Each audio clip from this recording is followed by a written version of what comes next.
Amen. Please be seated, and let me say first of all, it is so good to be back, not just home but here at church, because I missed you guys.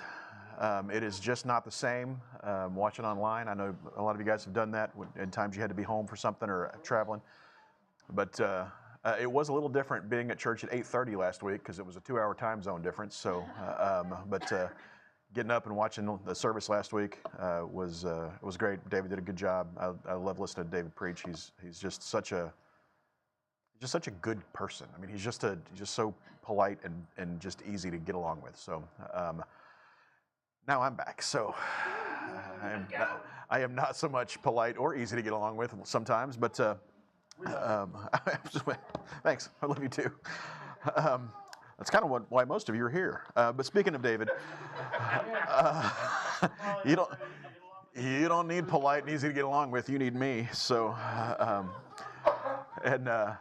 anyway, it is great. I do have a message from David. I do want to share with you guys. He said, "Hi Chris, I trust all's going well in Oregon, or went." In case you were back already, just wanted to express our gratitude to you and your congregation for the warm welcome we received and the love you showed us through the gifts you purchased for us.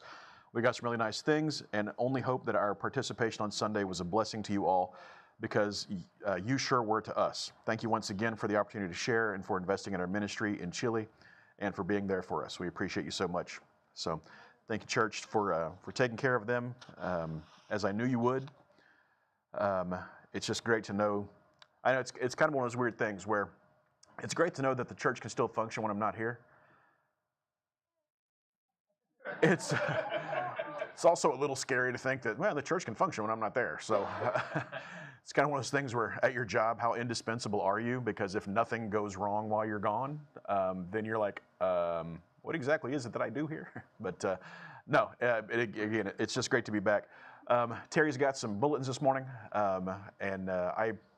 so we have duplicates because somebody already printed some before I got here. So you can have the light version or the dark version, I think, depending on how the printer was set when we did that. So get whatever's on top. Probably the dark version. Some things that are going on by way of announcements. So church at 10:30 as always. Our plan is Wednesday night to have our youth, adult, and kids Bible studies. That's, again, going to be contingent on who's here. Tomorrow is Cadigan's birthday, so happy birthday to Cadigan. He is sharing his birthday month with his new little sister, so who was just here a minute ago. She's in the back, so little Evelyn Sue Louise Buckner is here, so welcome Evie. So it's nice to have another little baby. So we got 3 brand new babies in the house today. It's all girls. We have been so boy dominated here in this church for so long. Now we got some little girls coming through, so we'll get there. And then coming up on the 24th, which is just a couple of weeks, the City of Grand Valley is hosting their annual Spooktacular, where they're going to be potentially a couple thousand kids walking around, depending on the weather, and their parents. And so all the businesses and people set up booths and stuff to hand out candy right around downtown here. We're going to be here that night to just have the building open for people to come in and use the restroom, maybe hand out some water again, but not doing much. We're not setting anything up really, just hanging a couple of banners, just the one on the outside that says restrooms inside and the one out here that says the restrooms are over there. But if anybody's interested in helping out with that, I would love some assistance, because I'm not sure what my job schedule is going to be like coming up. But for those of you that were curious, and I know a couple people have asked, I had a great time in Oregon for 2 weeks. Got to spend one day driving across, because where we were was up kind of on the top of a mountain, or not really a mountain, but in the high country where it's all just wheat fields. And so not what I would normally think of Oregon being just wheat field out, miles and miles and miles of wheat fields. So me and a couple of the guys drove down through a national forest to this place where there's a really cool lake, and hiked up the side of a mountain one day and back down. So that was the most fun thing I did while I was there, I think. Besides, I got to drive a convertible Mustang for 2 weeks, so that doesn't hurt. No, for those of you who are asking, I don't know how fast it will go.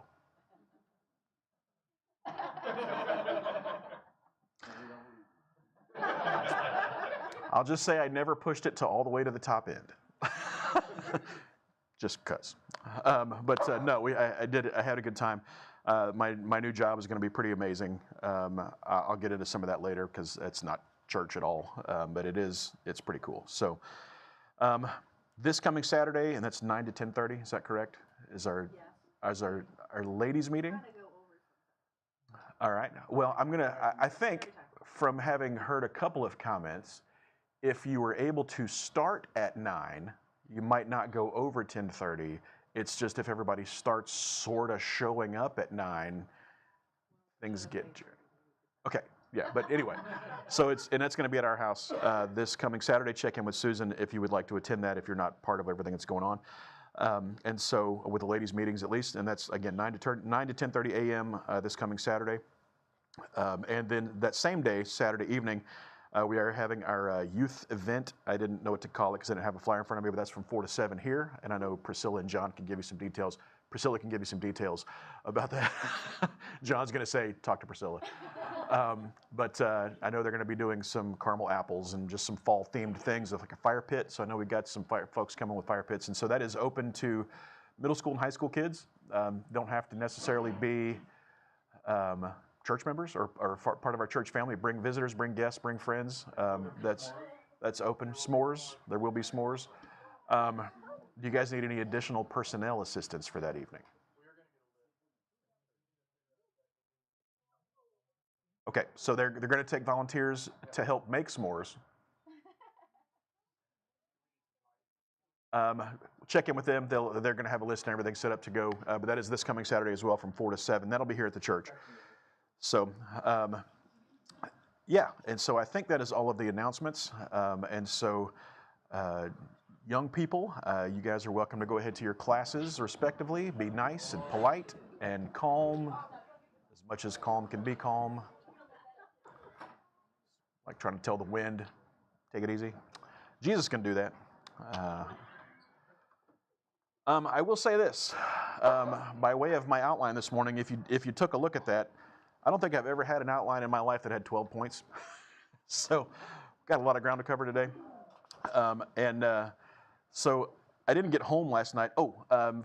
Adults, we are still affiliated with the Living Faith Bible Institute. It's part of just a church network of people that I trust, and pastors that I trust, churches that I trust. And so if anyone would like to expand your post-secondary education, I guess probably the best way to put it, the Living Faith Bible Institute, most of it's done online. And so our church is a part of their network. And so if you would like to take some classes, I've got like a catalog and some other postcards and stuff. This one specifically says equipping the next generation of pastors, missionaries, and leaders. So if you have an inclination that you'd like to be a part of that and take some classes, feel free. There's also podcasts and stuff that we get. I know Susan shared some of those that they produce every week that are fantastic. I sat through one. I don't watch all of them because a lot of times they're an hour and a half long.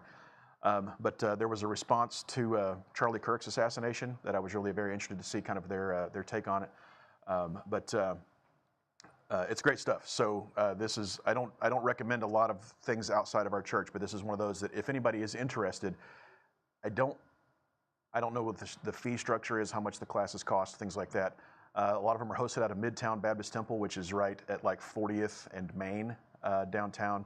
And then there's churches all over the country. And they've just had a big conference this week in Ohio, I think, or Pennsylvania.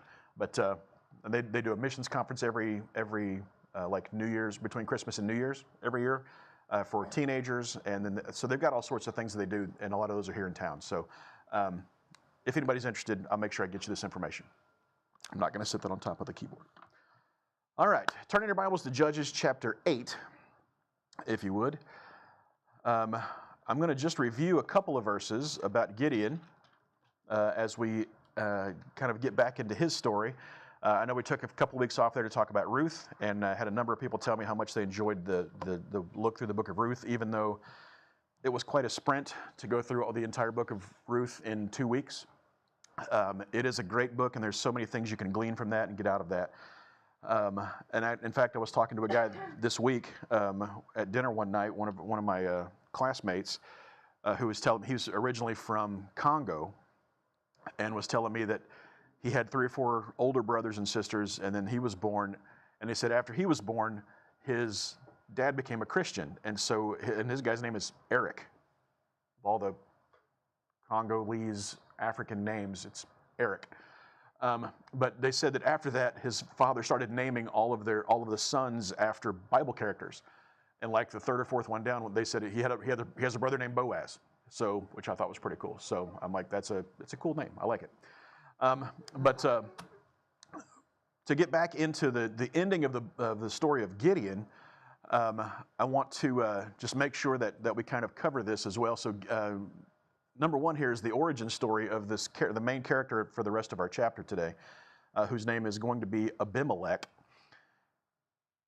And Judges 8, starting in verse 30, it says, "And Gideon had 70 sons of his body begotten." That is 70 sons. 70. He's busy. "For he had many wives.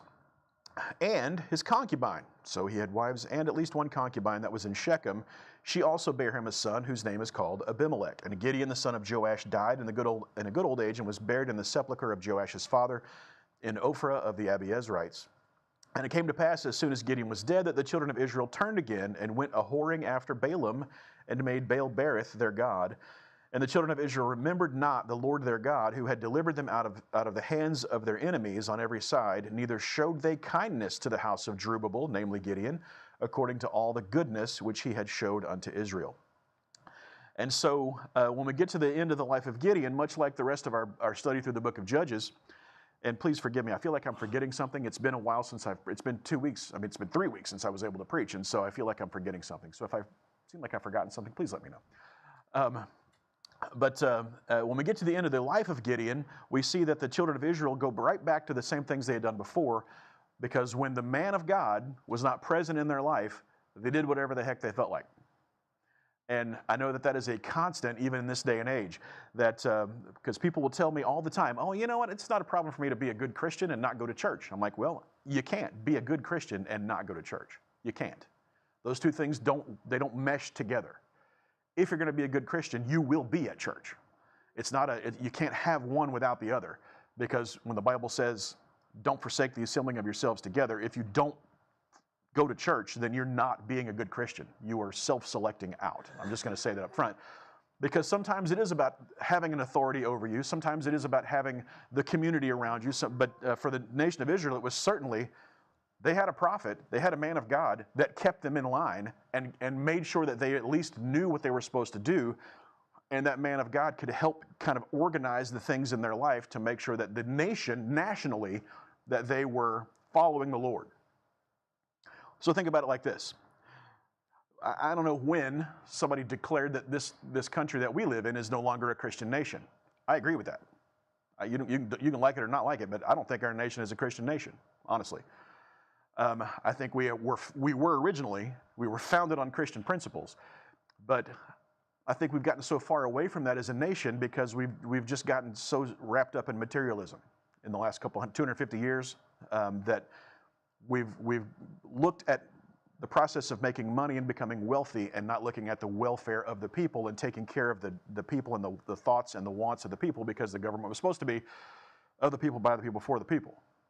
Now it's of the government, by the government, for the government.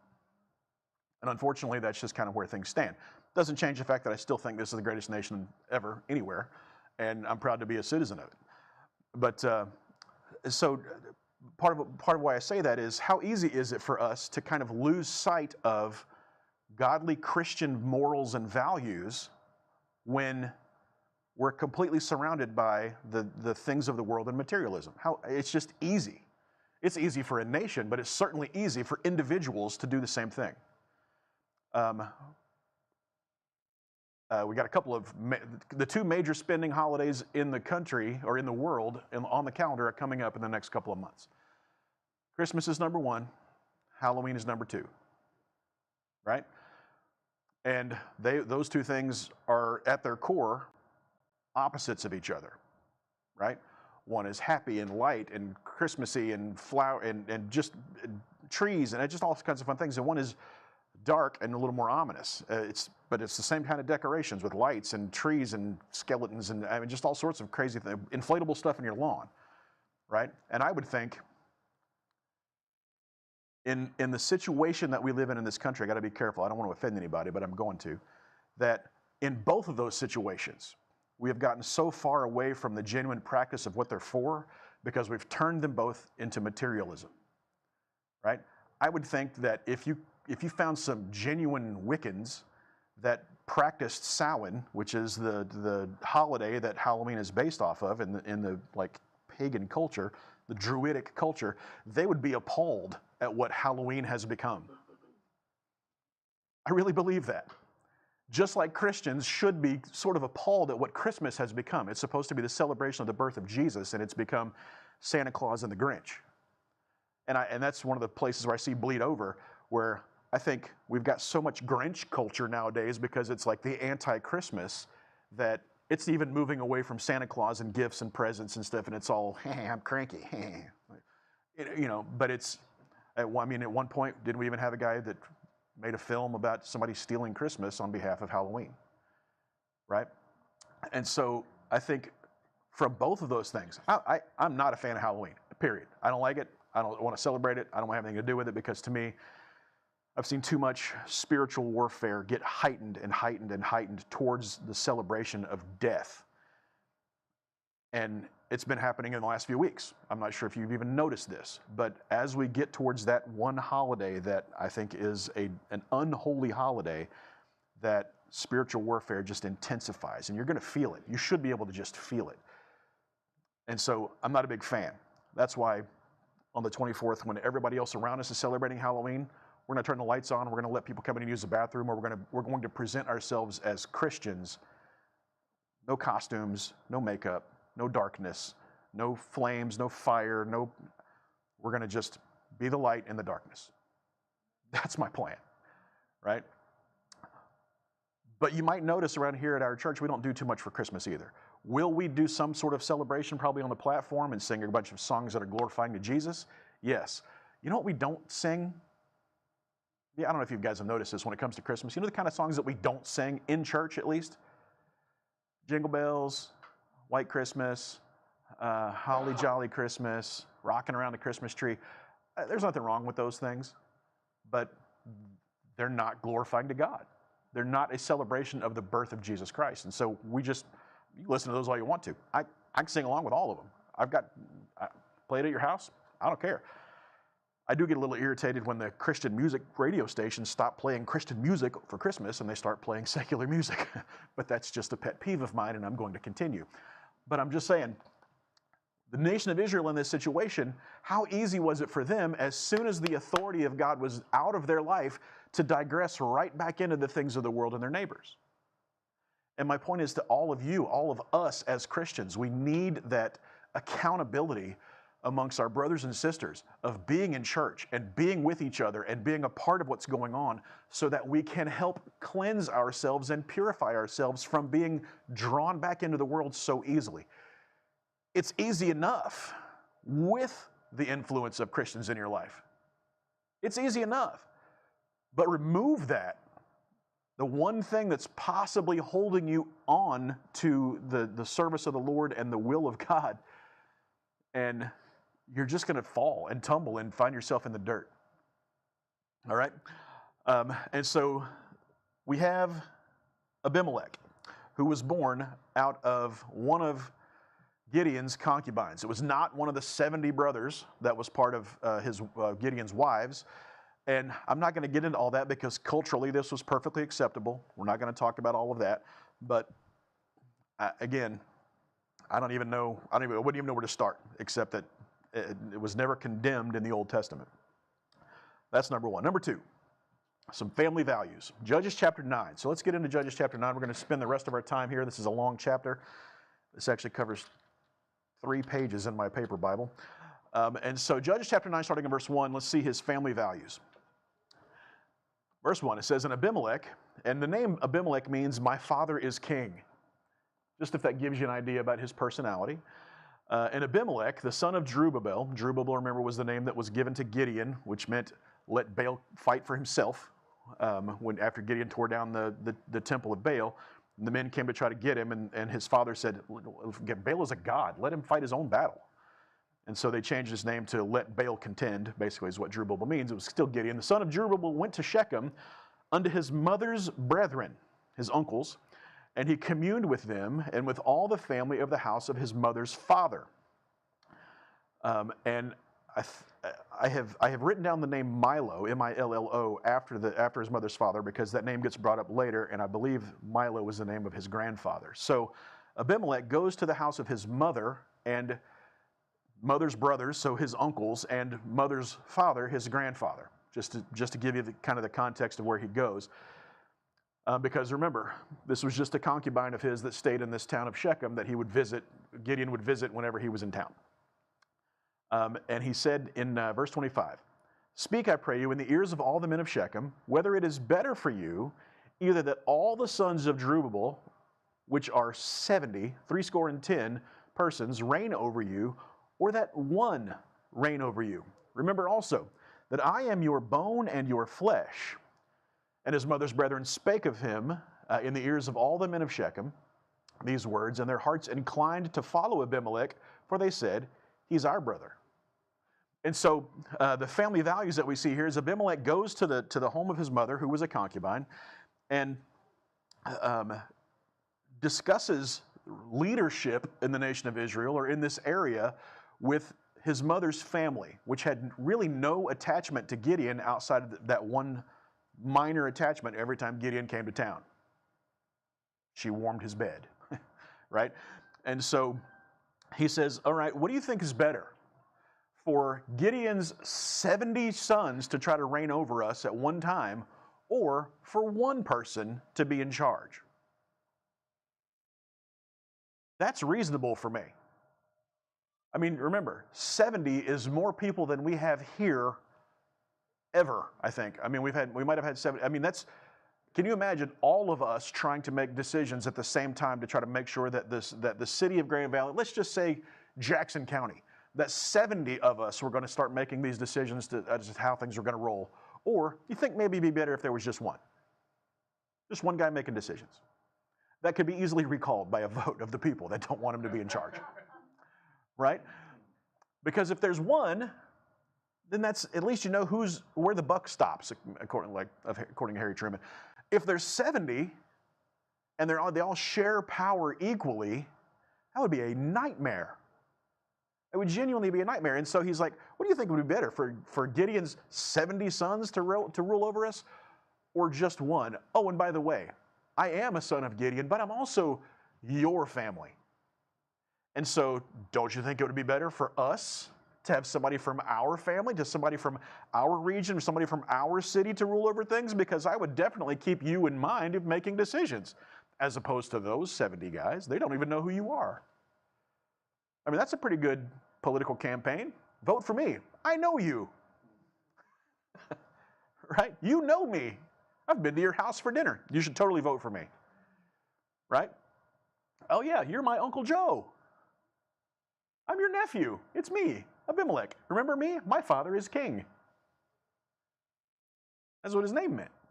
And so he tries to associate this, and then it says that in verse 3 that his mother's brethren, his uncles, his other family members, went and talked to all the other people in Shechem and convinced them of this particular saying, of this thing, to make sure that they all could agree that they thought Abimelech would be the better ruler over all of them than Gideon's 70 other kids.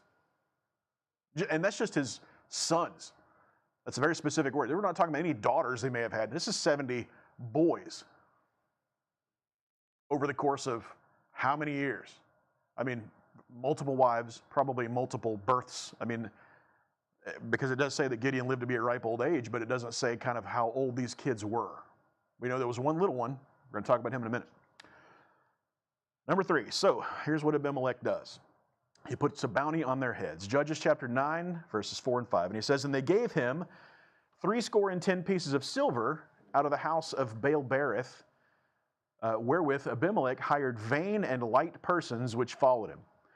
And so they took money out of the house of one of their pagan gods So they basically took up an offering for Baal, and the Baal Berith there. This means we have a covenant with Baal, or we have an understanding and agreement with Beelzebub. Is really what the name Baal Berith means. That we have this understanding with this demigod, this god. I say God in air quotes. We have this understanding with this little g god.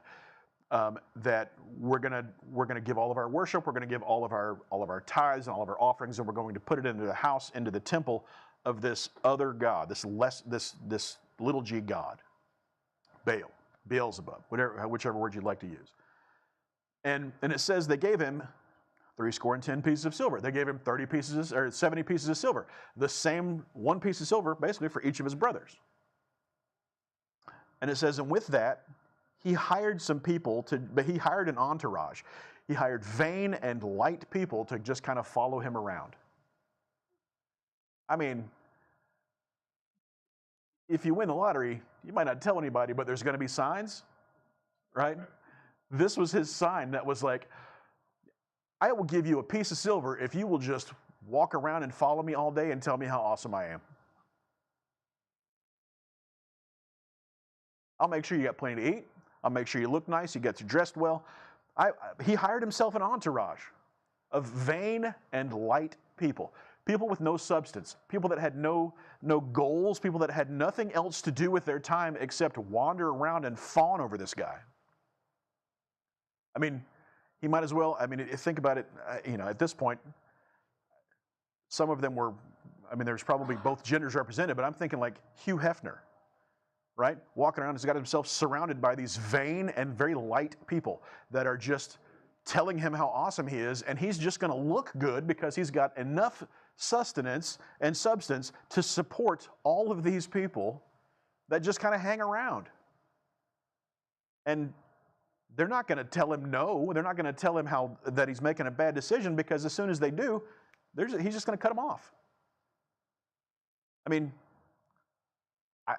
I could hire some, I don't have the money, but you could hire some people to just walk around and tell me I'm right all the time. Wouldn't that be great? Guys, wouldn't that be amazing? Just have somebody to just tell you, you're right. That was a great decision. You did a really good job. I'm proud to be around you because you're the man. Wouldn't that be awesome to have anybody like that? Anybody ever like that? Right? Especially a woman in your life, right?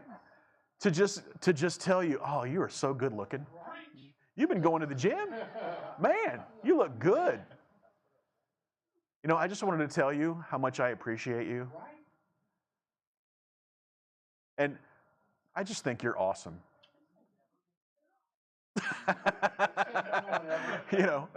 Again, we don't know the kind of people, because I guarantee you that there were some other folks associated with this, and a lot of them were probably other guys, because, we also, guys, we do accept compliments, even if we don't acknowledge it necessarily. If one of our friends comes up to us, one of our other guys, so Brock and I were talking in the foyer this morning, and he's like, hey man, you look like you've been slimming down a little bit. I'm like, yeah, a little bit. So you look like you've been going to the gym. You've been working out? And he's like, yeah. I'm like, cool, you look good, man. He's like, yeah, you look good too. I'm like, cool.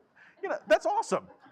Those kind of conversations, it was very positive, and I'm like, oh yeah, I thought about you the other day when I was traveling, because this restaurant we went had chicken strips. And he's like, stay with me. They were called Brock's Chicken. Right? That was the name of and I was like, I almost took a picture of it, sent it to you, and I probably should have. And he's like, yeah, it would have been great just to get a random text from a pastor. That would be really cool. I'm like, oh, I apologize. I should have done that. Right? But it's just very light, very positive. And sometimes it's nice to have those types of things just from other men too.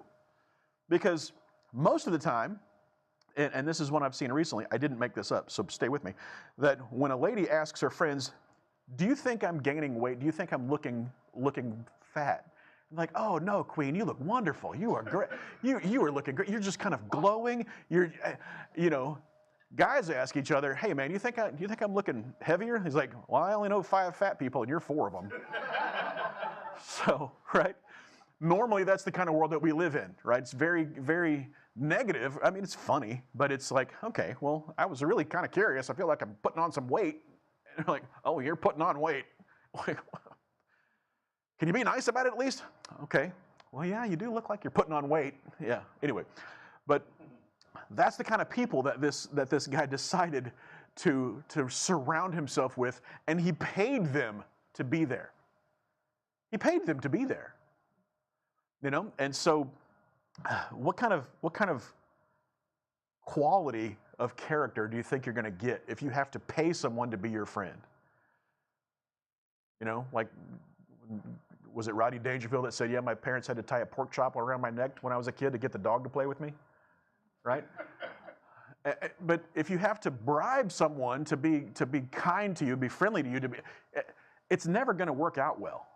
Because what happens as soon as that's gone, as soon as you can't pay them anymore, as soon as you do something they really don't like, we'll see what their patience tolerance is. So let's get on to number 4, the parable of the trees. And this is the picture that I put down at the bottom of your outline this morning. Judges 9, starting verse 6. It says, and all the men of Shechem gathered together, and all the house of Milo, and they went and made Abimelech king by the plain of the pillar that was in Shechem. And now some people have actually recorded Abimelech being the first king of Israel. The Bible doesn't record that, because we know Saul eventually became the first king of Israel that God appointed, or that God allowed. But this was kind of a regional thing. This was not the entire nation of Israel. This was a regional king. It says in verse 7, and when they told it to Jotham, he went and stood in the top of a mount Gerizim. Now, it seems like I skipped someone. Did I miss a piece of this passage?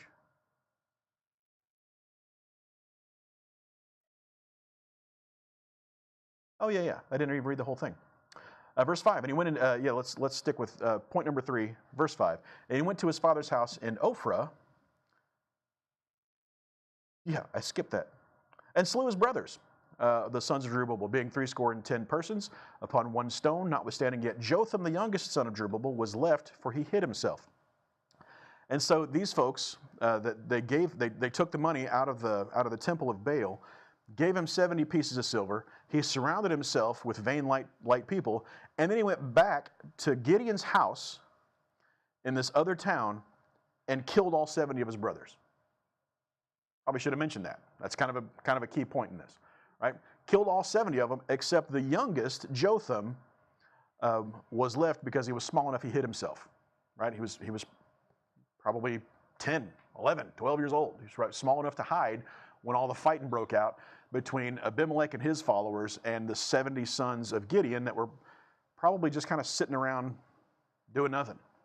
Or they could have been assassinated in their homes as they slept. It doesn't go into details. It just says that he went there and he killed them all. So then, in Judges 9, verse 6, it says, and all the men of Shechem gathered together, and all the house of Milo, and went and made Abimelech king by the plain of the pillar that was in Shechem. And when they told it to Jotham, the youngest son of Gideon, he went and stood on the top of Mount Gerizim, and lifted up his voice, and cried, and he said unto them, hearken unto me, ye men of Shechem, listen, that God may hearken unto you. The trees went forth on a time to anoint a king over them. And they said unto the olive tree, reign thou over us. But the olive tree said unto them, should I leave my fatness, wherewith by me they honor God and man, and go to be promoted over the trees? And they said to the fig tree, verse 10, come thou and reign over us. But the fig tree said unto them, should I forsake my sweetness and my good fruit, and go to be promoted over the trees?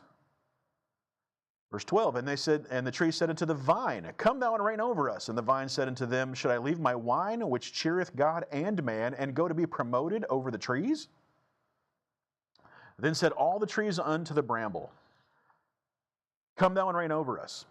And the bramble said unto the trees, if in truth you anoint me king over you, then come and put your trust in my shadow.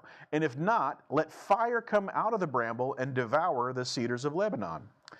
And so Jotham is telling them this parable, and he's like, okay, so please understand something. You went to the olive tree and said, come and reign over us. And the olive tree was like, I've got work to do. I don't have time to go be your king. I've got something I've got to take care of. I'm not going to leave the fatness of the olives, because that's where we get the olive oil that's necessary for so many things in life. I can't just stop what I'm doing to come be your king. And they're like, all right, fig tree, how about you? You want to be the king? I'm like, listen, I'm really busy making figs. It's like sweet season. I got figs to produce. I can't just stop doing that to come be your king. I have a purpose, and I can't give up that purpose just to be the king. Hey, grapevine, you want to be the king of the trees? Now, that's interesting to me because a grapevine is not a tree. It's not anywhere close to being a tree. And I'm like, well, grapevine, why don't you come and be our king? And they're like, listen, grapevine says, I got grapes to make because from grapes comes wine. And what does wine do? And I think this is interesting. It says that wine cheers God and man. I always found that verse interesting. I'm not saying that we should be drinking wine, but I'm saying there's something to that. All right? And so the vine says, I can't leave that purpose. I can't leave my purpose just to come be in charge of you trees. This shouldn't be that big of a deal. All right? And so they finally say to the bramble, what is a bramble? Because it's a thorny bush. And so remember that Gideon already had this instance with some brambles, right? Because with the thorns and the brambles, he taught the men of Succoth, because he went through with them and he killed them with vines, basically with thorny vines. He whipped them with thorny vines until they died. All right? So Jotham was like, listen, you went and talked to the bramble and said, come reign over us. And the bramble said to the trees, if in truth you make me your king, then come put your trust in my shadow, which I think is interesting. And if not, let fire come out of the bramble and devour the cedars of Lebanon. Okay, the best example I could give you guys of what a bramble is that you would know what it is blackberry bushes. That's what brambles are. It's blackberry bushes. Now, can you get something positive from a blackberry bush? Absolutely you can. I love blackberries. In a cobbler, in a pie, in a whatever. But what comes with blackberries? Seeds. And thorns, but yes, but thorns. If you ever try to go pick blackberries, you are taking your life in your hands. Literally, you're going to be bleeding because you're going to be in there picking these things from these very hard, believe it or not, they're a part of the rose family. It's like trying to pick fruit off of rose bushes, right? It's just horrible, horrible, dangerous, painful work. Can you do it? Well, of course. Like I said, I love blackberries. When I was in Maine a couple weeks ago, I kept seeing these what I thought was rose bushes, but they had these big giant red fruit on it. And I'm like, I don't know what that is. What is it? So I kept trying to look it up. Well, it's called rose hips. And I guess you can eat them, but there's one of the highest sources of vitamin C that you could possibly find is in these fruit that grow at the end of roses. Because when a rose blooms, when the flower dies, it's like any other flower-producing plant. That's where the fruit grows, is at the base of the flower. And so you can get these giant berries, seed-bearing berries off the bottom off a rose flower. But you still got to deal with the thorns. Blackberries the same way. Brambles the same way. What kind of tree is going to get shade from a blackberry bush? Not a very tall one, right? A bonsai tree, right? Because blackberry bushes can grow pretty big, but they're not going to provide shade for the other trees. Not like an oak or a weeping willow or a large tree that's got big branches that kind of flow out. And he's like, listen, if you want me to be your king, I need for you to put your trust in my shadow. I need you to trust that the things that I am protecting are worth protecting. What kind of stuff hides in a blackberry bush? Rodents. Rabbits, maybe? Possums, perhaps? Small things. Rats, mice, little things. Okay, the stuff that we try to get rid of, the stuff that carries plague, the stuff that we don't want crawling around inside your house, unless you have a giant reptile to feed, I guess, right? But and even if you don't let them just wander around your house, you keep them contained. And he's like, here's what I want you to do. If you trees really want me to come be your king, I want you to trust me, that I know what I'm doing, that the things that I find important, you need to find important. And he says, and if not, then If you don't want me to be your king, if you don't want to put your trust in me, then let fire come out of me and devour you. And that's Jotham, the son of Gideon, who is trying to say this parable to the men of Shechem that have elected his half-brother to be their king. It doesn't sound like a real positive experience. Because remember, this is a little brother that just saw all of his older brothers murdered. He only escaped because he hid. And now he is trying to tell these people, you have no idea what you've gotten yourselves into. Number 5, Jotham's curse. Because he tells them this parable, and then he gives them a curse. I figure it's Halloween season, right? We can talk about somebody putting a curse on something. And now the word Jotham means Yahweh is perfect, which I think is a fantastic name. Because it's just, listen, you guys are putting your trust and your faith in this person who his whole name means my father is the king. My name means God is perfect. And I want to make sure that there's a very clear identification here who's speaking. Judges 9:16 through 20 says, now therefore, at the end of his parable, he continues and he says, now therefore, if ye have done truly and sincerely, in that ye have made Abimelech king, and if ye have dealt well with Jerubbaal in his house, and have done unto him according to the deserving of his hands, for my father fought for you, and adventured his life far, and delivered you out of the hand of Midian, and ye are risen up against my father's house this day, and have slain his sons, 70 persons, upon one stone, and have made Abimelech, the son of the maidservant, king over the men of Shechem, because he is your brother. All that's kind of an aside. I think that's a fantastic paragraph there too. If ye have dealt truly and sincerely with Jerubbaal, Gideon, and with his house this day, then rejoice in Abimelech, and let him also rejoice in you. If what you did in electing him king was the right thing, and it was the good thing, and it was the correct thing to do, then you have nothing to worry about. You should rejoice in the fact that you now have elected this person to be your king. Verse 20, but if not, if you haven't done well and treated my father and his legacy well and his sons well, if you have not given Gideon the respect he deserved because of all of the life that he spent trying to defend you, separating you from the house of Midian and from all the hands of our enemies and killing all these, if you haven't respected that, verse 20, let fire come out from Abimelech and devour the men of Shechem in the house of Milo, and let fire come out from the men of Shechem and from the house of Milo and devour Abimelech. And then Jotham ran off. Ran away and fled and went to Beer and dwelt there for fear of Abimelech his brother. Now, can you imagine this guy who has paid people to tell him how awesome he is and wandered around and killed 70 people so that he could be in charge, so that no one else has a claim to the throne, no one else has a claim to rule, to be sitting around one day and all of a sudden hear this kid up on a mountainside shouting, "You stupid trees! You have no idea what you've done. Hey, tell you what, you want to pick this knucklehead to be your king? Fine. If everything you did is great with the way my father treated this kingdom and the way that my father treated the nation of Israel and the way that my father served God, and you think you've done honorably by him, fine, you've got no problems. But if not, fire's going to come out of him and consume you. Fire's going to come out of you and consume him. And y'all just need to be done. See ya." And he takes off running because he's terrified. And how do you think Jotham, or how do you think Abimelech's going to respond to some kid calling him out on everything that he's just done? He's going to try to hunt him down.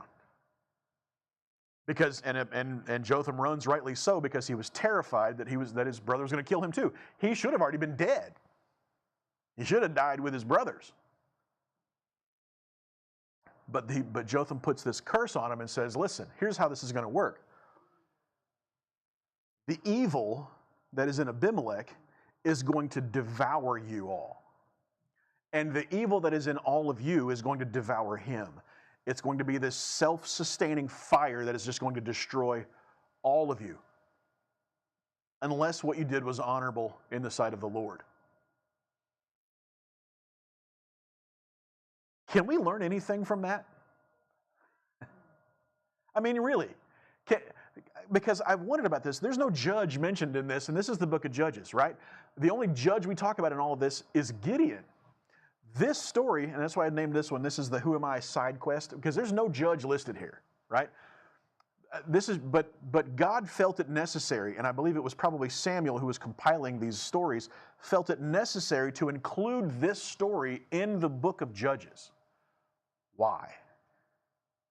There's no judge. There's no relief of the nation of Israel. There's no cleansing and purification of the people that were persecuting Israel and that Israel repents. None of that is in this story. Even all the way to the end. Spoiler alert, nothing good happens, right? And so I want to make sure that we understand this, is that as Christians, as the children of God, and sometimes we do feel like we're kind of half sons of God, right? That our mother, our earthly mother, not our physical mother that gave us birth, but the world that we come from, that we have been saved from. We have a Father who is holy and righteous, and we have this, our Mother Earth, so to speak, our world that we live in, and so we're stuck, and we're kind of half in and half out. And we always have this tension, very much like Abimelech, right? And so we just have this constant tension of, well, we know who our Father is and what our Father has done and the amazing great things that our Father has done for us, but we also know who our mother is. We know the world system, and we have to live in the world system. And how many times, though, do we find ourselves always going back to the world system to make us feel good about ourselves, or to make us feel important, or to find some sort of hope, or some sort of growth, or some sort of gift, or some sort of blessing from the world, when we should be looking to our Father for those exact same things? Because Christians, I'm going to tell you, your worth and your value and your importance comes from your relationship with your Father, not your relationships with the world. Because those relationships with the world are going to be done and over with. And they can come and go very rapidly, even in your worldly life on a day-to-day basis. We're not just talking about the end of your life when you go see your Father in person in heaven and rejoice for eternity. Well, of course, all those worldly relationships are going to be over, but how many times you ever have in a relationship end, even in the world, even during your life, even while you're on earth, because people will come and go. You say something that people don't like, and so they wander off. They will tell you sometimes, I don't like what you said, so I'm not going to hang around with you anymore. And I'm going to go, okay. It's totally your call. Well, you're not going to try to talk me out of it? No. Because I promise if I've done it once, I'll do it again. I mean, I'm not going to try to convince you to be a part of my life. If you don't want me to be a part of your life, then go. And I may or may not miss you. Well, aren't you going to miss me? I don't know. I'm not going to tell you, I'm not going to give you the satisfaction of saying, oh, please don't go, I'm going to miss you terribly. No, I'm just going, all right, well, come back if you feel like it. It's on you. Right? It's never easy. Well, I won't say it's never easy. Sometimes it's super easy. When somebody says, I don't think I want to be your friend anymore, I'm like, finally. That's rare. That's rare for me. But, I mean, or when somebody was like, yeah, I think I'm just going to go over here and I'm just going to ghost you. If I don't notice for a few months that we haven't talked, you have your answer. Right? But that's the thing. Those relationships come and go. People have come into this church and left. And I've told people, a lot of people, unfortunately, too many people, I'm not going to lose any sleep over the people that leave. I lose sleep over the ones that stay. I'm not worried about the folks that tell me I'm not interested. I'm worried about the ones that tell me I am interested. Right? Because I have a responsibility for you. And if you're going to trust me to be not just the pastor of the church that you attend, but to be your pastor, which those are two different things. Okay? I'm going to say that again. It's two different things for me to simply be the pastor of the church where you attend versus being your pastor.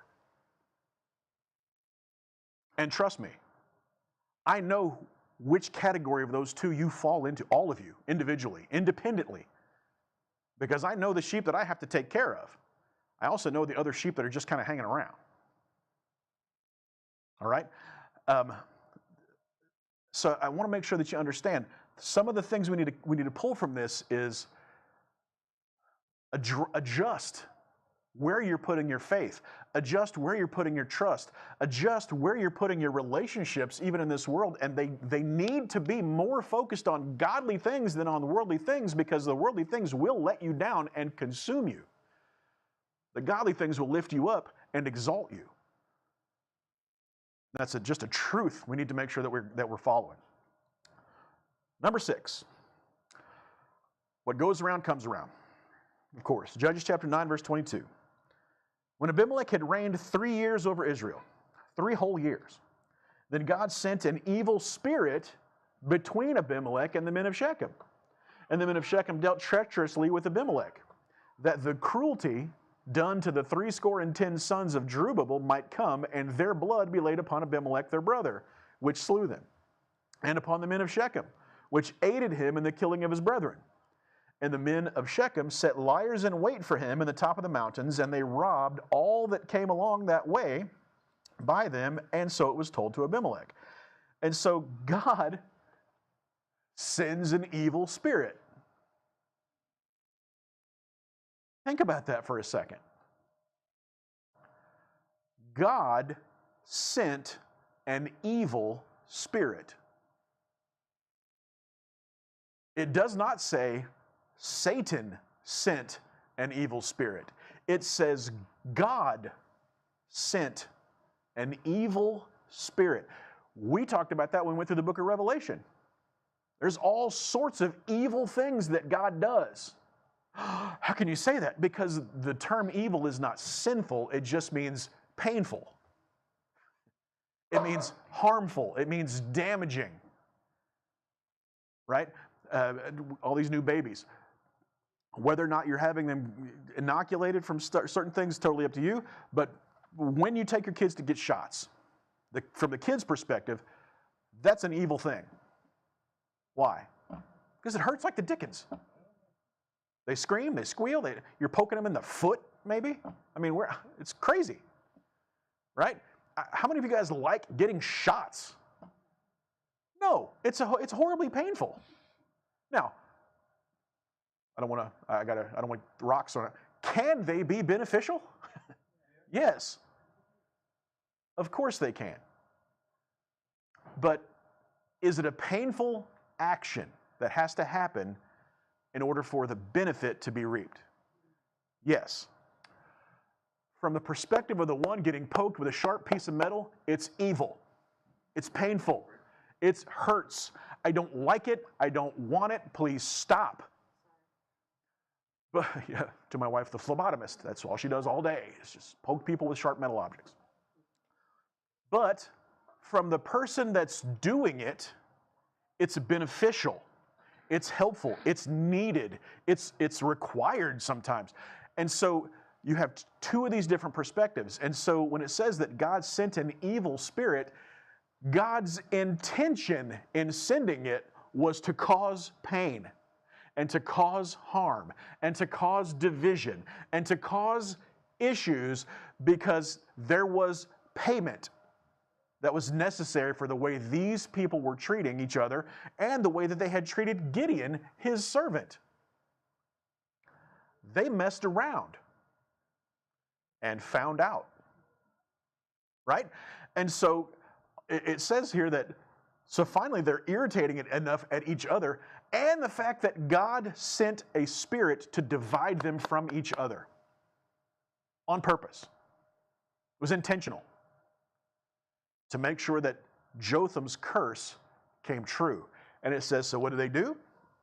Then the men of Shechem, they dealt treacherously with Abimelech. They sent people up into the mountains to rob folks, to get his attention. He's the king. He's got to take care of the crime problem, right? We got a crime problem in Shechem. We got to make sure that we get some more cops on the streets. We got to make sure that we get soldiers. We got to make sure that we're controlling. We got to stop crime because people are getting hurt, people are getting killed, and people are getting robbed, and people are getting mugged, and I got to take care of this. And so they get Abimelech's attention. Number 7, Judges chapter 9, verse 26. There's a problem with authority.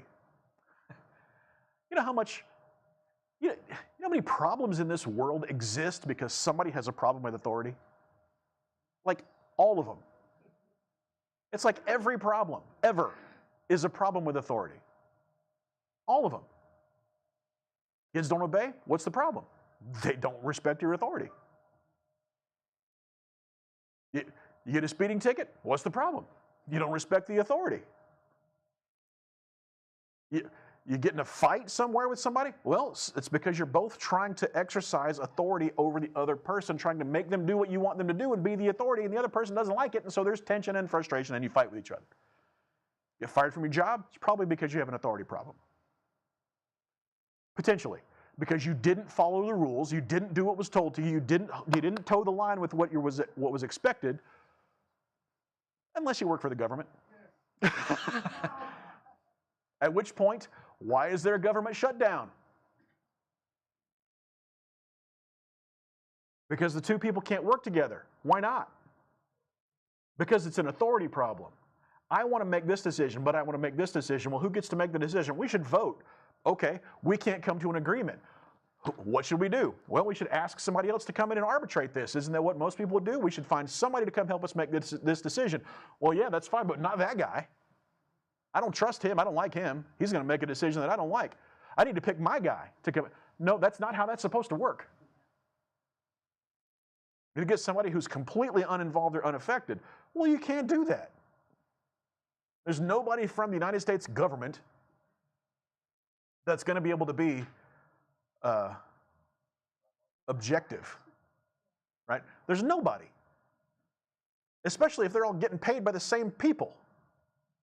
If they're all getting a check from the government, what do you think they're going to do? Same thing that these other people did when they were surrounding Abimelech. Well, if my paycheck depends on it, I'm going to vote however it's going to affect me. I had a lot of people this week try to recommend, well, as long as the government's shutting down, I shouldn't be paying taxes.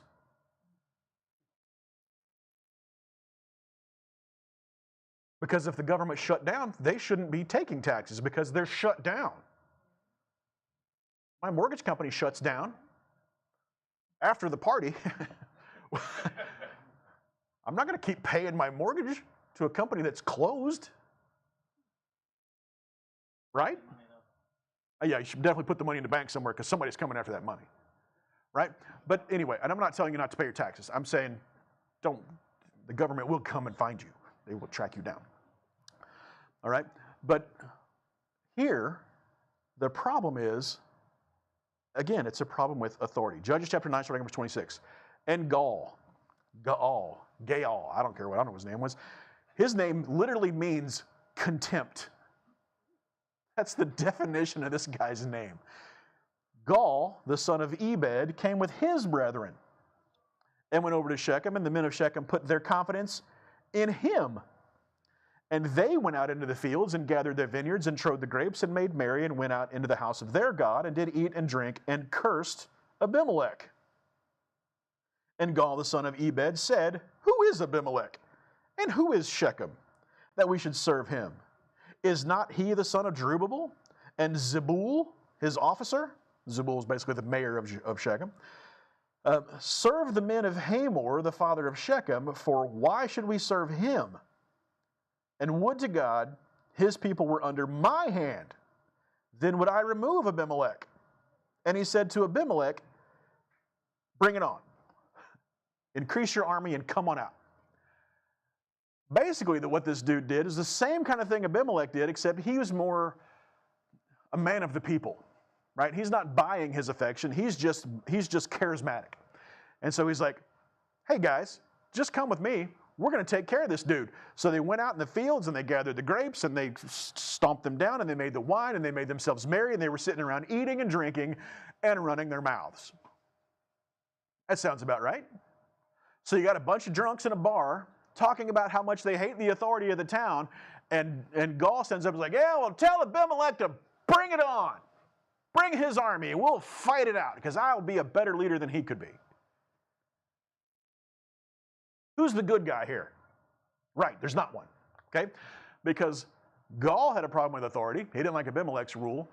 Abimelech has a problem with authority. He didn't want to be ruled over by any of his other brothers. The men of Shechem just want anything and anybody to kind of run the place so they don't have to. And I think that's another interesting point from the trees over here, the parable of the trees, because the other trees, they were desperately trying to find someone to tell them what to do. Someone to be in charge, someone to make the decisions, someone to rule over them. And another principle that we need to make sure we acknowledge is when the good leaders tell you no, the bad leaders will tell you yes. When the good, qualified people say, I'm not interested, then somebody who has no business being in charge will definitely step up and be in charge. And I'm going to tell you the most common place this happens on a practical level. It is at your house. And it is in your home. Because children thrive under structure. It's completely your structure, however you want to set it up, but they thrive under structure, especially kids who find themselves anywhere on the ADHD spectrum. Because the more structured and regimented, we do the same thing every day, every time, at the same time, all the time, and it's consistent and it works for them because their brain becomes accustomed to that, right? It's just structure. Who's normally going to be responsible for making sure the structure is in place and run effectively? In a home, in a beautiful, wonderful American nuclear family, mom, dad living together, got all their kids in the same house, who's going to be the one making sure the structure functions like it's supposed to? Mom, of course, always mom. Traditionally, dad's going to be at work, dad's going to be watching sports, dad's going to be mowing the grass, whatever. Mom's going to be the one that's making sure that the kids are doing what they're supposed to do, when they're supposed to do it, how they're supposed to do it. She is the kid's authority. And so mom has a lot of control and a lot of power in the home, right? Because mom's going to know what needs to be purchased at the store. Mom's going to go shopping most of the time. Mom's going to make sure that all of the needs that the house has are present. If she's really busy doing that and not necessarily working outside the home, where does she have to trust that the provision for those things is going to come from? From dad. And so, dad's going to be busy, going to work, making money, doing that. And again, this is completely traditional roles. I'm not saying that it has to be this way. I'm not saying any of us even follow this. Just stay with me. But it is, the husband goes to work, does the thing, makes sure all the money comes in, hands that money to the wife. The wife says, this is where I'm going to spend it, and then the kids get whatever gets spent on them. I'm leaving out a lot of things on purpose. And so the kids look to mom for authority and structure. When mom's had it, what does she always say? Wait till dad gets home. Because if you can't follow my authority, then you will follow your father's authority. And it becomes implied sometimes is that because he don't love you like I love you. Because I love you, I let you get away with some of this stuff, he's not going to do that. But that's not love. I just want to make sure that's clear. That's not love. It's actually a major form of weakness. That if you, as a mother, let your kids rule over you, you have given up authority to the brambles.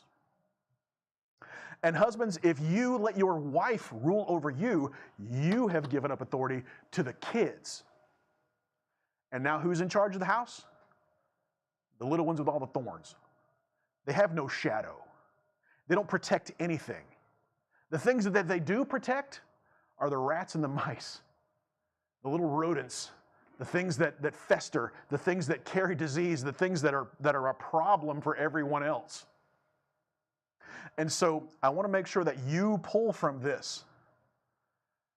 In the absence of positive leadership, negative leadership will always step up. You can probably see it at work too. You see it, definitely see it in the military. But you can see this in politics. You can see this everywhere. Where you don't have any good, strong leaders, the weak, terrible leaders are going to take over. But they're going to take over to accomplish only what they want. Let the kids make the shopping list sometime and see how that goes at the store. They're going to intentionally wander around looking for packages with red dye number 40. This got any? Yep. Cool. Put that in the backseat. What's the sugar content of this? Super high? Cool. We're getting 2 of those.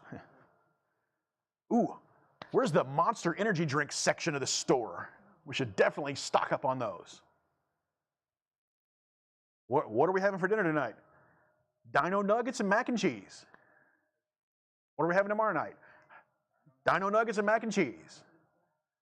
What about the night after that? Dino nuggets or mac and cheese. We're having canned ravioli. Pizza. Pizza. Pizza. Right? We having any vegetables? Kids are making the menu. Are we having vegetables? If it's in the pizza sauce, right. If Dad's making the menu, are we having vegetables? Maybe. Is potato a vegetable? Right. But the issue comes back to authority. And sometimes it's not the fact that people don't want to follow authority, it's the fact that the authority doesn't want to lead, because that's hard. Because parents don't want to be the ruler over their kids, they want to be the friend of their kids. And that's not how that's supposed to work. Husbands and wives should be friends. Best friends. You should be best friends. But somebody's still got to be in charge. Number 8, the web of deceit. Judges 9, starting in verse 30. Well, I got to hurry. I realize I'm getting behind here. I still got 9 more points to do. Or I'll just do part 2 next week. Judges 9, 30 through 40. And when Zebul, and his name just means dwelling, the ruler of the city, so basically he's the mayor, heard the words of Gaal, the son of Ebed, his anger was kindled, and he sent messengers to Abimelech privately, saying, Behold, Gaal, the son of Ebed, and his brethren be come to Shechem, and behold, they fortify the city against thee. Now therefore up by night, thou and thy people that is with thee, and lie in wait in the field. And it shall be that in the morning, as soon as the sun is up, thou shalt rise early and set upon the city. And behold, when he and the people that is with him come out against thee, then mayest thou do to them as thou shalt find occasion. And Abimelech rose up. Basically, I'm going to pause there. The mayor of the city said, Hey, Abimelech, this dude's just causing a bunch of ruckus here. What you need to do is come out and hide outside, and then when the city opens up for the day, then just come in and kill them all. And if they come outside to do their work, just kill them then. Verse 34, and Abimelech rose up and all the people that were with him by night, and they laid wait against Shechem in 4 companies. And Gaal the son of Ebed went out and stood in the entering of the gate of the city, and Abimelech rose up, and the people that were with him from lying in wait. And when Gaal saw the people, he said to Zebul, Behold, there come down people from the top of the mountains. And Zebul said unto him, You're just seeing shadows in the mountains, as if it was men. Verse 37, and Gaal spake again and said, See, there come down people by the middle of the land, and another company has come along the plain of Manoam. Then said Zebul unto him, Where is now your mouth, wherewith thou saidst, Who is Abimelech, and that we should serve him? Is not this the people that thou hast despised? Go out, I pray thee, and fight with him. And Gaal went out before the men of Shechem and fought with Abimelech, and Abimelech chased him, and he fled before him. And many were overthrown and wounded, even unto the entering of the gate. And so Zebul here, the mayor, he's like, Gaal comes to him and is like, Hey, that looks like people coming down out of the mountains. Should we be afraid? And he's like, Nah, it's just shadows. Until Gaal's like, There's also people coming from over there, and there's also people coming from over there. And then Zebul was like, What now? You want to run your mouth about Abimelech? He's here. Go show us. Go fight him. He's here. Have at it. Big man, big mouth. Turns out, Mouth was writing checks. His army couldn't cash. Right? And so he goes out and he tries to fight. Then they get overthrown, and people start dying. Number 9, take no prisoners. Judges 9, 41 through 45. And Abimelech dwelt at Arumah, and Zebul thrust out Gaul and his brethren that they should not dwell in Shechem. And it came to pass on the morrow that the people went out into the field, and they told Abimelech, and he took the people and divided them into 3 companies and laid wait in the field. And looked, and behold, the people were come forth out of the city, and he rose up against them and smote them. And Abimelech and the company that was with him rushed forward and stood in the entering of the gate of the city, and the 2 other companies ran upon all the people that were in the fields and slew them. And Abimelech fought against the city all that day, and he took the city, and he slew the people that was therein, and beat down the city, and sowed it with salt. He was not messing around. You guys can just kind of keep up with the story of the fight here. Number 10, burn it all down. Judges 9, 46 through 49. And when all the men of the tower of Shechem heard that, they entered in unto an house, unto a hold of the house of the god Berith. So they went and they trusted in their earthly god to protect them. And it was told Abimelech that all the men of the tower of Shechem were gathered together, and Abimelech gat him up to the mountain of Zalmon, he and all the people that were with him. And Abimelech took an axe in his hand and cut down a bough from the trees and took it and laid it on his shoulder and said unto the people that were with him, what you've seen me do, make haste, do the same thing. Cut down some trees, bring them with you. And all the people likewise cut down every man his bow, however you want to pronounce it, and followed Abimelech and put them to the hold and set the hold on fire upon them, so that all the men of the tower of Shechem died also, about 1,000 men and women. Basically, they took refuge in the house of their god. Abimelech took his folks, they cut down a bunch of trees, surrounded the house of their god with these trees, and they set it on fire and burned them all down, killed them all. I mean, that's one way to express authority, I guess. If you kill off all of your opponents, you get to be in charge. Please, folks, if someone ever wants to take over the church, don't kill me to get the position. Okay? Please, let's just talk this out, okay? As you're going to deal with God. Number 11, till it all comes crashing down. Judges 9, 50 through 55. Then went Abimelech to Thebes, or Thebes, if you want to pronounce it that way, and encamped against Thebes and took it, not the same Thebes from the Trojan War. But there was a strong tower within that city, and thither fled all the men and women and all of the city, and shut it to them, and gat them up to the top of the tower. And Abimelech came into the tower and fought against it, and went hard into the door of the tower to burn it with fire. And a certain woman cast a piece of a millstone upon Abimelech's head, and all to break his skull. Then he called hastily unto the young man his armor-bearer, and said unto him, Draw thy sword and slay me, that the men say not of me that a woman slew him. And his young man thrust him through, and he died. And when the men of Israel saw that Abimelech was dead, they left. They departed into their own place. Because remember, he doesn't want to be lumped into the same category as the guy that got killed by the lady with the nail. A woman killed him. Well, Abimelech was a mighty man until this chick threw a rock at him, and he hit him in the head, and he died. He doesn't want that reputation, so what does he do? Gets hit in the head, he's bleeding out, having major issues. Servant, come here, take your sword, kill me with it, so that at least I died by the hand of a man and not the hand of a woman. Well, what got recorded in the story? His cowardice, his issues, his problems.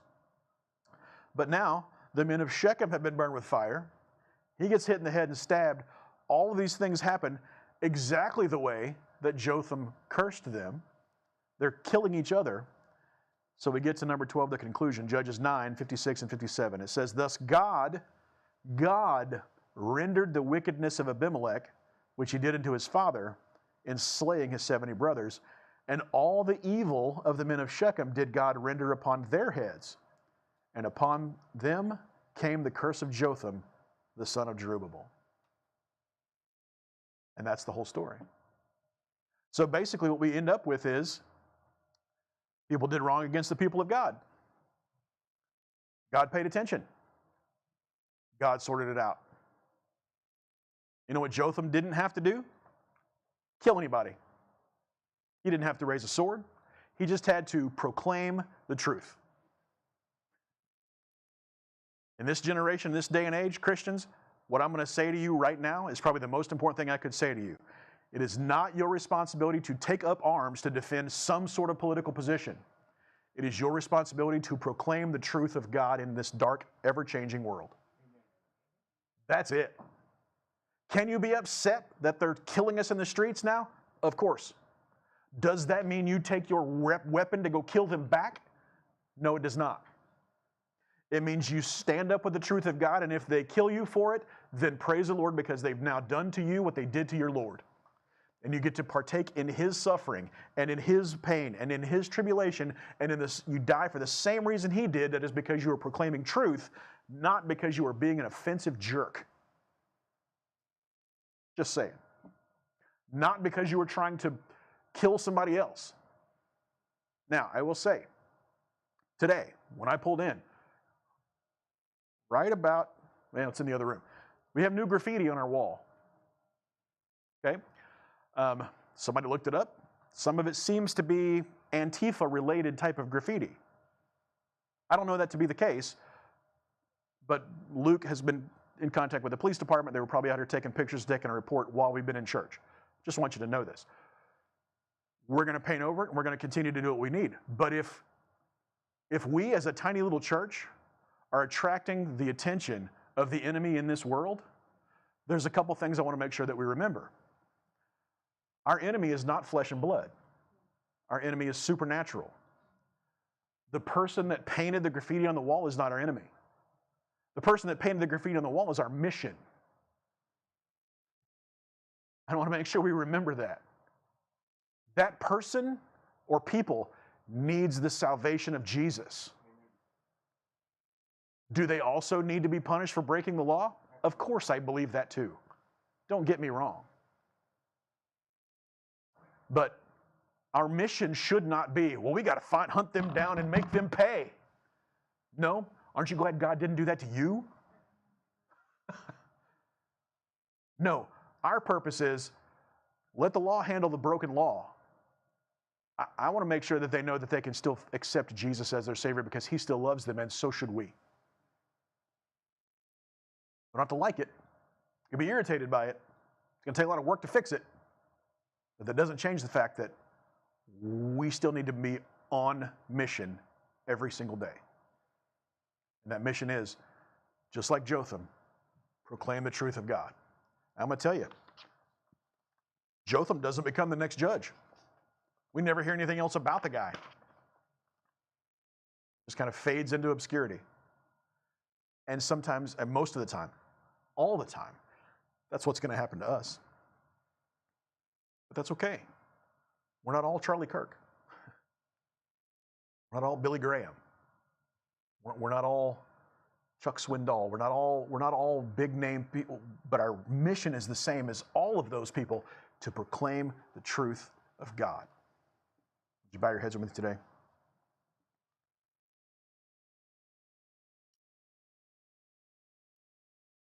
I hold that responsibility in this church to proclaim the truth of God very, very seriously. And I have thought sometimes about how far to go when delivering that truth, especially if it's something that I know before I even start is likely going to offend somebody. It's tough, because I don't want to purposely offend anybody myself, but I do want to make sure that I never pull away from what the Word of God says and how you can apply it to your life. Because I want the Holy Spirit to be able to take anything that I say and use it. And if it brings you some personal conviction about some stuff that you may be doing or experiencing in your life, then that is between you and God. If I say something that offends you because I'm being a jerk, then that's between you and I. And please, at that point, come and talk to me, because I'm not trying to do that. But I know the way of God works. The will of God is perfect. And the work of God is worth it. Heavenly Father, we thank you today for your word, even this sort of obscure story from the Old Testament. Lord, I pray that we would be like Jotham. And even when we're afraid, we proclaim the truth. Even in the face of our enemies, we proclaim the truth. Even when we know it could get us killed, that we proclaim the truth. Lord, I pray that that's exactly where we would stand always, is on the truth of the Word of God. Thank you for giving us this Word. We know it is complete and we know it is perfect. It is exactly what you wanted us to have. It is exactly what you've preserved for us. It is exactly what you have made available to us. Lord, I pray that we would dig into it, gain a deeper understanding of it, and work towards knowing it and applying it to our lives every single day. Lord, please bless our country and our leaders with wisdom, all of them. Whether we align with them politically or not, they need you, and they need your guidance, and they need your wisdom. They need to submit to you and your authority. That's what we pray for. And that's everything from the federal government on down to our city governments and even in our own homes. Lord, we love you. And as a church, we submit ourselves to you. Pray this in Jesus' name. Amen. All right, would you stand? We'll close with a song. And if anybody is interested in this information from the LFBI, let me know. I'll be happy to give it to you.